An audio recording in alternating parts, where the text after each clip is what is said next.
네. 이런 분들일수록 뭐 고혈압, 당뇨병, 고지혈증 이런 게 훨씬 많고요. 오늘의 주제는요, 바로 다이어트, 비만인데요. 그 중에서도 일명 이제 거미형 체형이라고 하지요. 이제 배만 점점 나오는 그런 체형에 대해서 배워보고, 특히 왜 우리가 좀 나이가 들수록 뱃살이 점점 나오는지, 뭐 이런 부분에 대해서도 좀 배워보도록 하겠습니다. 그리고 좀 흥미로운 것이요, 이 지방의 종류에 따라서 이 배 모양도 달라진다고 하는데요. 오늘 좀 이런저런 얘기 나눠보면서 여러분들의 고민도 나눠보는 시간 갖도록 하겠습니다. 서울대학교병원 가정의학과의 권혁태 교수님 모시고 뱃살에 대해서 배워보는 시간 가져보겠습니다. 교수님 안녕하세요. 네, 안녕하세요. 서울대병원 가정의학과의 권혁태입니다. 비만이라고 하면 우리가 예전에는 딱 떠올렸을 때 이렇게 흔히 조금 이게 뚱뚱하다라고 표현을 하지요. 네. 우리가 요새는 육안으로 봤을 때는 그렇지 않은 분들도 비만에 해당이 되는 경우가 좀 있다고 알고 있어요. 그래서 어떤 거를 우리가 좀 지표로 삼아야 되는지 이런 거를 좀 확실하게 자세히 짚어주시면 도움이 될 것 같아요. 단순히 몸무게가 많이 나간다 이게 중요한 게 아니라 몸에 지방이 많다 하나 또는 지방이 절대적으로 많지 않더라도 원래는 지방이 없어야 할 곳에 지방이 너무 많이 가 있다. 그리고 그걸로 인해서 뭔가 건강에 문제가 생긴다. 요게 비만의 사전적인 정의다. 라고 이해를 하시는 게 가장 중요할 것 같고요. 조금 더 쉽게 비만을 진단하자라고 해서 만든 지표들이 여러 가지가 있고 그 중에 가장 대표적인 게 체질량 지수 한번 들어보셨을 거예요. BMI라고 부르는 거. 그래서 이건 이제 계산하는 방법은 몸무게를 킬로그램으로 하고 키를 미터로 해서 제곱을 해서 나눠주면 됩니다. 그래서 저 같으면 몸무게가 지금 한 64kg 정도 되고요. 키는 한 172 정도 되니까 64 나누기 1.72의 제곱 이렇게 하면 되고 대충 한 21.5 정도 나오거든요. 네. 이제 그 값을 기준으로 해서 보통 23까지를 우리나라는 정상으로 보통 얘기하고요. 25가 넘어가면 비만, 그 사이, 그러니까 23에서 24.9 사이를 요새는 이제 비만 전 단계라고 부르고 있습니다. 그래서 요 값들을 좀 기억하시면 될 것 같고 이 체질량 지수보다 조금 더 체지방을 잘 반영한다고 알려져 있는 게 허리둘레입니다. 그래서 이 두 사람은 키하고 몸무게가 똑같은 사람들이거든요. 근데 보면 이쪽에 있는 사람이 훨씬 더 건강해 보이고 이쪽에 있는 사람이 훨씬 더 건강이 좋지 않아 보이는 이유가 배가 그만큼 많이 나와 있기 때문이고요. 허리둘레 기준으로 아까 말씀드렸듯이 남자는 보통 90cm, 여자는 85cm 기준으로 얘기를 많이 해요. 이제 허리둘레를 어떻게 재느냐가 사실은 제일 중요한데 조금은 어렵습니다. 원래 이제 뼈하고 뼈를 만지는 게 원칙으로 되어 있고 똑바로 선 상태고 숨을 편하게 내쉰 상태에서 갈비뼈의 제일 아래쪽 그리고 우리가 이제 장골이라고 부르는데 골반뼈죠. 골반뼈의 제일 위쪽을 이 우리 겨드랑이 라인 있잖아요. 옆구리 쪽 겨드랑이 라인을 쭉 따라서 내려오다가 뼈가 딱 잡히면 여기 그리고 좀 더 내려가서 또 뼈가 잡히면 여기에서 그 중간 지점을 마크를 하고 양쪽을 똑같이 마크한 다음에 최대한 수평으로 줄자리 이렇게 대라고 돼 있어요. 어렵죠. 그래서 혼자 재는 거는 거의 불가능하고 측정하기가 어렵다는 점에서 체질량 지수보다 많이 사용되지 못한다라는 점. 체지방 기준으로 할 때는 보통 남자들 25% 이상이면 체지방 과다, 여자분들은 30%를 예전에 얘기를 많이 했었고요. 최근에는 뭐 32% 또는 35%까지도 괜찮다는 논문들이 많이 나와서 여자분들은 조금 더 기준을 높게 잡고는 있습니다. 그래서 궁극적으로는 체지방을 측정하는 게 필요하다. 라는 점을 말씀드려야 될 것 같고 그거를 재는 가장 정확한 방법은 골밀도를 재는 기계, 덱사라고 부르는 기계가 있고요. 병원에 가보면 이렇게 테이블에 누워서 기계가 위로 이렇게 쭉 지나가는 게 해봤어요. 있어요. 검진할 때 본 것 맞습니다. 같은데요. 네. 그 기계를 조금 이제 측정 방법을 바꾸면 체지방을 측정해 주는 기계로 바꿀 수가 있고 그렇게 되면 사진이 이렇게 나오고요. 거기에서 체지방이 몇 프로인지까지 나오게 되어 있습니다. 이게 가장 정확한 방법이라고 이해하시면 될 것 같습니다. 우리가 사실 더 쉽게 측정할 수 있는 거는 인바디잖아요. 네, 맞습니다. 인바디랑 이 골밀도 기계랑은 좀 차이가 많이 나나요? 인바디 기계들은 네. 이게 엄밀하게 말하면 정확하게 체지방 자체를 측정한다기보다는 이게 다 일종의 추정이거든요. 그러니까 전류를 쭉 여러 번 흘려보면서 지금 이 사람의 수분은 몇 프로 정도 될 거고 지방은 몇 프로 정도 될 것 같다라고 추정을 하는 거고 일종의 계산식을 통해서 추정을 하기 때문에 정확도가 좀 떨어져요. 골밀도 기계를 가지고 측정하는 방법은 실제로 측정을 하거든요. 정확한 값을 측정하는 거라서 아주 체중이 많이 나오고 체지방이 많이 나가시는 분들은 두 개를 동시에 측정해 보면 많이 차이 나는 경우는 체지방률이 5% 이상도 차이가 나기도 합니다. 제일 당연히 기본적으로 관심 있게 봐야 되는 거는 총 체중이고요. 네. 전체 몸무게가 일단 제일 중요하니까. 네. 그리고 그 체중을 구성하는 것 중에서 우리가 관심이 있고 우리가 조절이 가능한 부분은 그러니까 뭐 결국 근육량하고 체지방량이거든요. 그래서 인바디 원래 이 맨 위에 세 개가 원래 전체 체중이랑 그리고 근육량, 지방량 이렇게 세 가지가 나옵니다. 요 지금 이 세 개를 이어서 그리면 이 사람 이제 C자 모양이 되잖아요. 네. 이 C자 형태가 일반적으로 근육은 부족하고 지방은 많고 전체적인 몸무게도 많이 나가는 타입, 좋지 않은 타입으로 되어 있고 이게 이제 다 일자이면 그냥 뭐 몸무게, 근육, 지방이 다 그냥 비슷하게 표준적인 사람. 그리고 이제 뭐 D자가 되면 근육은 엄청 많고 지방은 좀 적은 사람. 이런 식으로 그걸 좀 체형을 이제 그러니까 분류를 그렇게 해놓기도 합니다. 키하고 몸무게로 계산하는 체질량 지수 BMI가 여기 나오니까 요 값이랑 요 두 가지 값을 좀 보시면 좋고요. 그리고 이제 기계마다 조금씩 다르게 나오는데 이제 기초대사량이라는 거를 표시해주는 데가 꽤 많이 있어요. 네. 그래서 뭐 기초대사량이라고 써 있기도 하고 뭐 BMI 이렇게 써 있기도 하는데 기초대사량이 우리가 쓰는 에너지에서 제일 많은 부분을 차지하기 때문에 이 기초대사량이 줄어들면 곤란하거든요. 체중이 빠지면 기초대사량이 조금씩 줄 수밖에 없는데 최대한 이게 안 줄어들게 잘 관심 가지고 보시는 것도 되게 중요합니다. 그래서 인바디를 보실 때에는 기본적으로 몸무게, 근육량, 지방량, 그리고 BMI가 체질량 지수하고 체지방 비율, 그리고 기초대사량 정도를 보시면 될 것 같습니다. 이것도 궁금합니다. 왜 우리 그 바디 프로필 같은 거 많이 찍잖아요. 그때 막 엄청 빼려고 노력을 하시잖아요. 이 체지방률이 무조건 낮은 게 좋은 건가요? 의학적으로 얼마 이하면 큰 문제다 이렇게 딱 이렇게 연구가 잘 돼 있는 거는 없는 것 같기는 한데요. 네. 지방이 몸에 아예 필요가 없다면 처음부터 아예 안 만들어졌겠죠. 당연히 필요하고요. 여러 가지 면에서 필요합니다. 뭐 기본적으로 인체를 구성하기도 하고 여러 가지 충격에 대비해주는 쿠션 역할도 하고 그리고 오늘같이 추운 날에는 이제 그래도 지방이 조금 깔려 있어야 그래도 좀 절연 효과가 있어서 좀 덜 춥고 이런 것들이 있기 때문에 기본적으로 체지방이 몸에 무조건 다 나쁜 것만은 아니다. 이제 체지방률이 아까 말씀드린 대로 이제 뭐 25% 또는 30% 이상이면 이제 과다라고 하지만 뭐 얼마 미만이면 건강에 문제일까에 대한 데이터는 사실 없고 그 운동 선수, 헬스 선수들 같은 경우에는 정말 열심히 해서 막 7%대 이렇게 막 뚫리시거든요.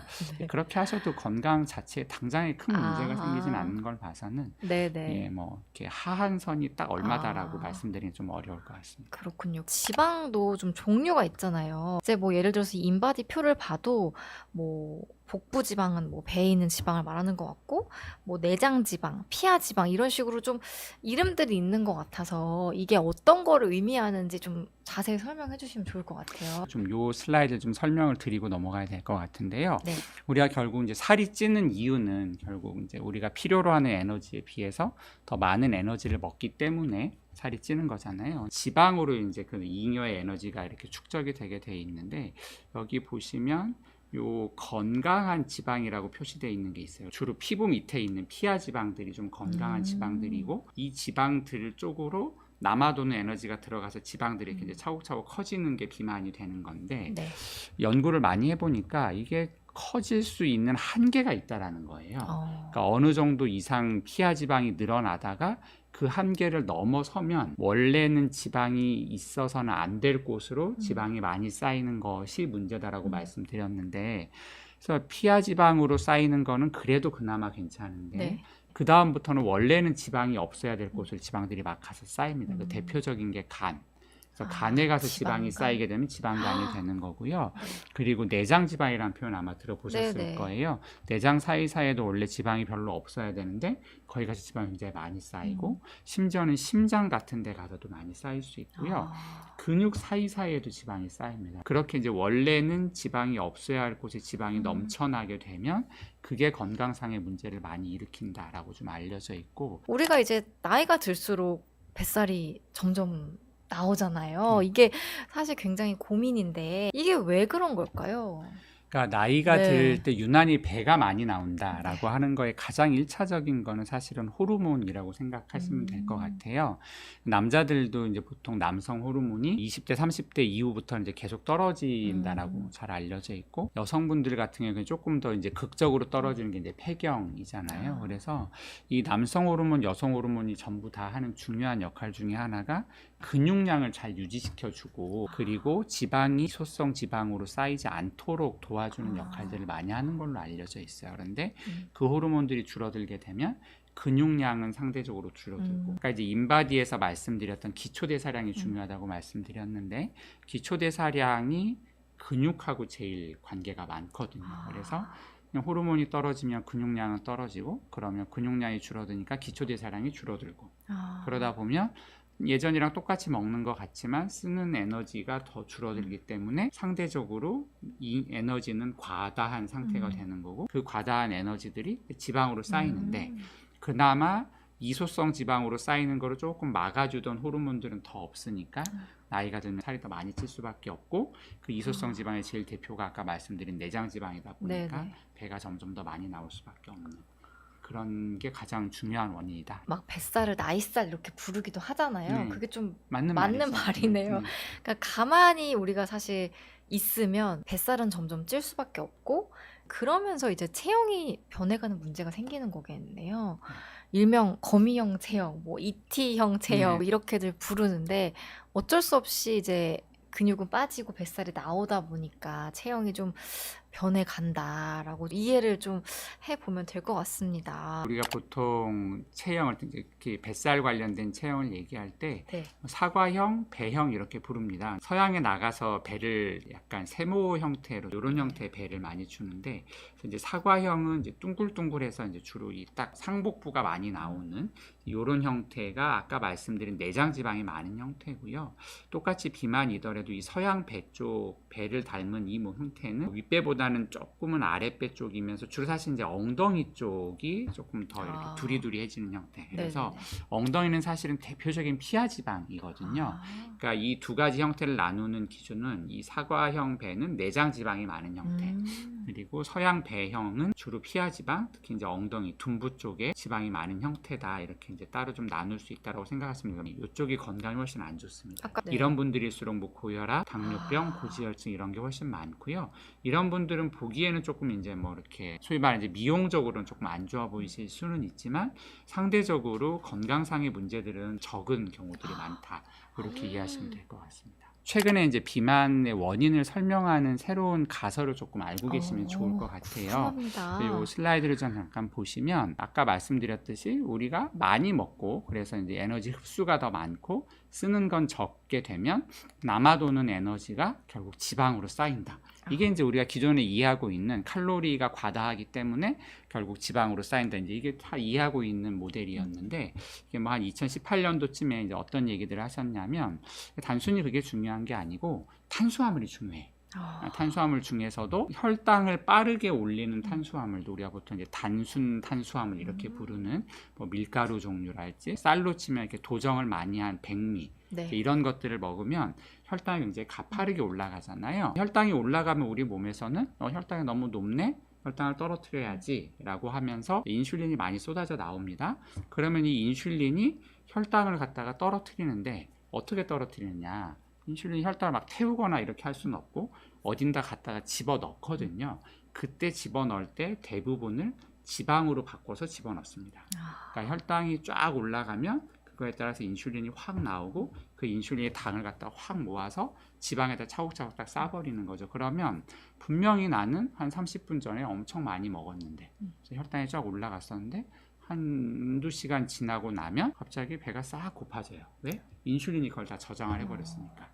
그래서 금방 배가 고프다고 느끼고, 그러면 이때 안 먹고 꾹 참으면 다시 이제 아까 저장했던 지방들을 꺼내서 쓰게 되는데, 그때 못 참고 또 먹는 거죠, 사람들이 대부분. 네. 그래서 그때 또 먹는 거는 고스란히 또 그만큼 에너지 과잉으로 아. 들어오고, 탄수화물과 인슐린에 의해서 지방이 먼저 쌓이게 되는 게 더 중요하다, 이제 이렇게 알려져 있고, 이런 면에서 봤을 때 중요한 게 식후에 혈당이 얼마나 많이 올라가느냐 다 중요해서, 일단 1번 혈당을 많이 올리는 음식들을 즐기시는 분들이 살이 훨씬 잘 쪄요. 예를 들면 어떤 탄수화물 중에서 네. 빵, 빵, 떡, 떡, 과자, 네. 국수, 면 그 이런 외에 것들. 달달한 음료수를 쉽게 분해가 돼서 우리 몸에 금방금방 흡수가 되는 것들, 혈당이 확실하게 빠르게 올라가고, 그거를 떨어뜨리고 해서 아까 말씀드린 인슐린 분비가 나오고, 그 인슐린으로 인해서 혈당들이 다 지방으로 저장돼 버리는. 그래서 물론 이제 총 칼로리가 중요하지만 이런 혈당을 빠르게 올리는 음식들을 즐기시는 게 좀 더 안 좋다. 그리고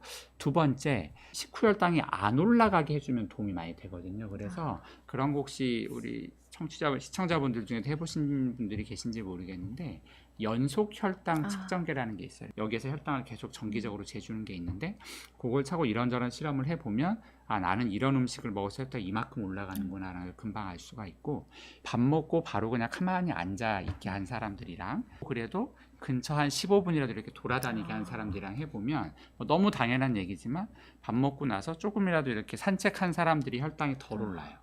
그러니까 똑같은 음식을 먹더라도 혈당을 많이 올리는 음식을 먹지 않아야 된다, 한 가지. 그리고 음식을 먹고 나서 가급적이면 바로 앉지 말고 한 15분 정도 산책을 해준다. 사실 이 두 가지만 지켜도 상당히 도움이 될 수가 있습니다.